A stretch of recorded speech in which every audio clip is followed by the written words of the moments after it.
मेरा नाम हरिओम है और आप सबका स्वागत है मेरे यूट्यूब चैनल पर, जहाँ पर हम बायोलॉजी को सिंपल और इंटरेस्टिंग वे में डिकोड करेंगे। शुरू करते हैं एक सिंपल सवाल से। लिविंग होता क्या है? लिविंग वो होता है जो जीवन के लक्षण दिखाता हो, यानी कैरेक्टरिस्टिक्स ऑफ लाइफ। बायोलॉजी में हम इन्हीं कैरेक्टरिस्टिक्स ऑफ लाइफ के बारे में पढ़ेंगे। ये कैरेक्टरिस्टिक्स ऑफ लाइफ बहुत इंपॉर्टेंट है अपनी बेसिक को क्लियर करने के लिए। सोच रहे होंगे भाई ये तो सबको पता है, लिविंग मतलब जो जिंदा हो, पर जब हम बायोलॉजी की भाषा में बात करते हैं तो लिविंग का क्या मतलब है? ऐसे कौन कौन से फीचर्स हैं जो एक लिविंग ऑर्गेनिज्म को डिफाइन करते हैं? तो आज हम इन्हीं के बारे में पढ़ेंगे। ग्रोथ सबसे पहला फीचर है। ग्रोथ हर लिविंग ऑर्गेनिज्म करता है, यानी प्लांट्स, एनिमल्स, ह्यूमन। प्लांट्स करते हैं रूट्स और शूट्स की वजह से, एनिमल्स और ह्यूमन करते हैं सेल डिवीज़न की मदद से। पर क्या ग्रोथ एक डिफाइनिंग फीचर है किसी भी लिविंग ऑर्गेनिज्म को डिफाइन करने का? इसका जवाब है नहीं, क्योंकि माउंटेन्स, क्रिस्टल्स ये सब भी ग्रो करते हैं by the help of accumulation. Second, reproduction her living organism करता है, जैसे ह्यूमन, प्लांट्स, एनिमल्स।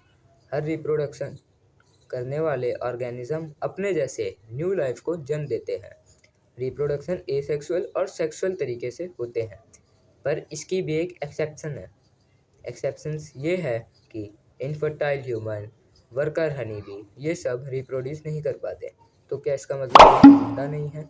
नहीं, इसका मतलब रिप्रोडक्शन भी एक डिफाइनिंग फीचर नहीं है किसी भी लिविंग ऑर्गेनिज्म को डिफाइन करने का। मेटाबॉलिज्म सबसे इम्पोर्टेंट फीचर है किसी भी लिविंग ऑर्गेनिज्म का। मेटाबॉलिज्म सेल डिवीज़न में होता है, सेल्स में होता है, जिसमें रेस्पिरेशन, डाइजेशन, एनर्जी प्रोड्यूस होती है किसी भी लिविंग ऑर्गेनिज्म में। और यह सिर्फ सेल्स में हो पाता है और सेल्स सिर्फ लिविंग ऑर्गेनिज्म में होते हैं। इसका मतलब metabolism is a defining feature of life, यानी metabolism is equal to life organism. Cell हर लिविंग ऑर्गेनिज्म के पास होता है। हर लिविंग ऑर्गेनिज्म ही सेल्स से मिलकर बनता है, छोटे छोटे सेल्स से। तो इसका मतलब सेल्स एक डिफाइनिंग फीचर है लाइफ का। Cell is the basic unit of life. Cells सिर्फ और लिविंग ऑर्गेनिज्म के पास होते हैं, जैसे bacteria, human, plants, animals etcetera. Consciousness सिर्फ लिविंग ऑर्गेनिज्म में होता है। इसमें होता क्या है? कॉन्शियसनेस मतलब किसी भी एनवायरनमेंट को अपने आसपास अडेप्ट कर लेना, जो सिर्फ लिविंग ऑर्गेनिज्म करता है। किसी भी चीज़ का रिस्पॉन्स करना, जो सिर्फ स्टिमुलाई की वजह से हो पाता है, जो सिर्फ लिविंग ऑर्गेनिज्म करता है। इसका मतलब लिविंग ऑर्गेनिज्म में ही कॉन्शियसनेस होती है।